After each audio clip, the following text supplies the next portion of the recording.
अथ वैशाख मासे पंचमो अध्यायः। शिष्यों के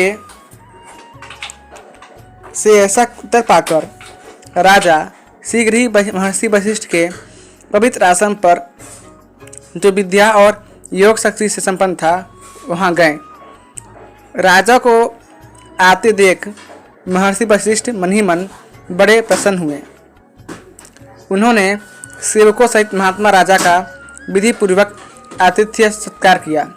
जब वे आराम से बैठ गए, तब गुरु वशिष्ठ से प्रसन्नता पूर्वक बोले, भगवान, मैंने मार्ग में आपके शिष्यों द्वारा परम आश्चर्यमय शुभ कर्मों का अनुष्ठान होते देखा है, किंतु उसके संबंध में जब प्रश्न किया तब उन्होंने दूसरी कोई बात न बताकर आपके पास जाने को आज्ञा दी।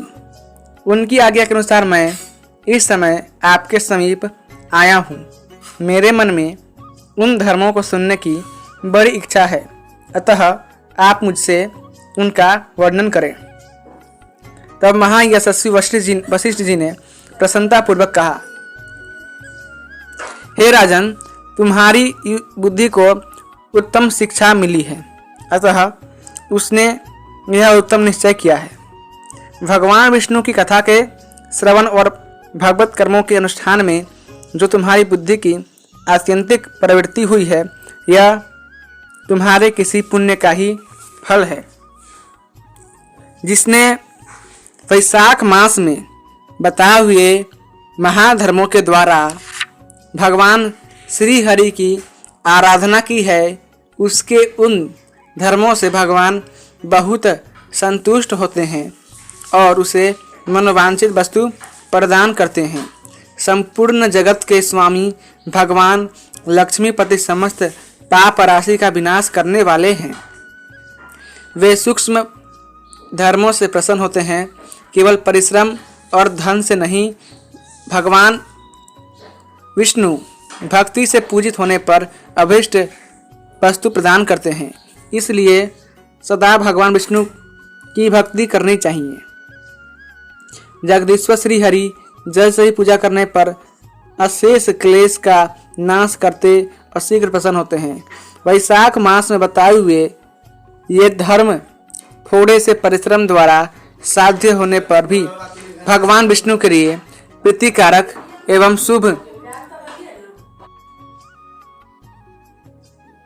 वैशाख मास में बताए हुए ये धर्म थोड़े से परिश्रम द्वारा साध्य होने पर भी भगवान विष्णु के लिए प्रीतिकारक एवं शुभ होने के कारण अधिक व्यय से सिद्ध होने वाले बड़े बड़े अज्ञादिक कर्मों का भी तिरस्कार करने वाले हैं। अतः भूपाल, तुम भी वैशाख मास में बताए हुए धर्मों का पालन करो और तुम्हारे राज्य में निवास करने वाले अन्य सब लोगों से भी उन कल्याणकारी धर्मों का पालन कराओ। इस प्रकार से वैशाख धर्म के पालन की आवश्यकताओं को शास्त्रों और युक्तियों से भलीभांति सिद्ध करके वशिष्ठ जी ने वैशाख मास के सब धर्मों का राजा के समक्ष वर्णन किया। उन सब धर्मों को सुनकर राजा ने गुरु का भक्ति भाव से पूजन किया और घर आकर वे सब धर्मों का विधि पूर्वक पालन करने लगे। देवाधिदेव भगवान विष्णु में भक्ति रखते हुए राजा कीर्तिमान देवेश्वर पद्मनाभ के अतिरिक्त और किसी देवता को नहीं देखते थे।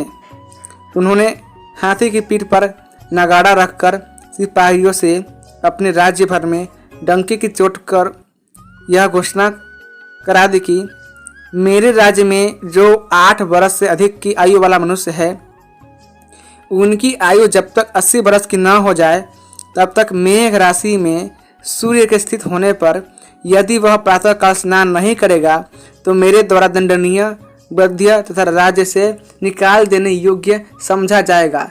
यह मेरा निश्चित आदेश है। पिता, पुत्र अथवा मुह्यद जो कोई भी वैशाख धर्म का पालन नहीं करेगा, वह चोर की भांति दंड का पात्र समझा जाएगा।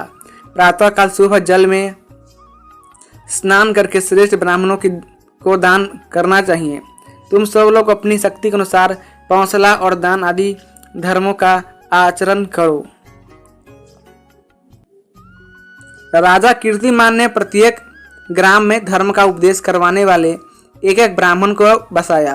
5-5 गांवों पर एक एक ऐसे अधिकारी की नियुक्ति की जो धर्म का त्याग करने वाले लोगों को दंड दे सके। उस अधिकारी की सेवा में 10-10 घुड़सवार रहते थे।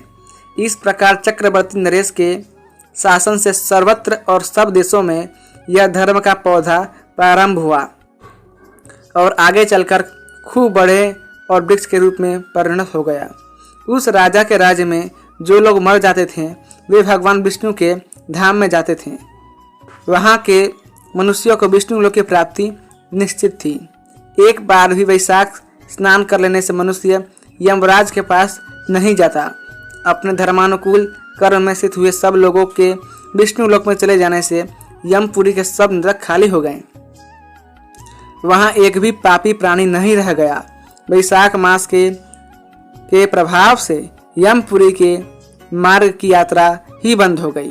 सब मनुष्य दिव्य आकृति धारण करके भगवान के धाम में जाने लगे। देवताओं के जो लोक हैं वे सब भी शून्य हो गए। स्वर्ग और नरक दोनों के शून्य हुई हो जाने पर एक दिन नारद जी ने धर्मराज के पास जाकर कहा, धर्मराज, आपके इस नरक में अब पहले जैसा कोलाहल नहीं सुनाई पड़ता। पहले की भांति पाप कर्मों का लेखा भी नहीं लिखा जा रहा है।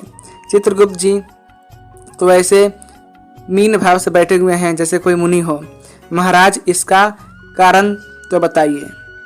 अतः 5वां अध्याय समाप्तः।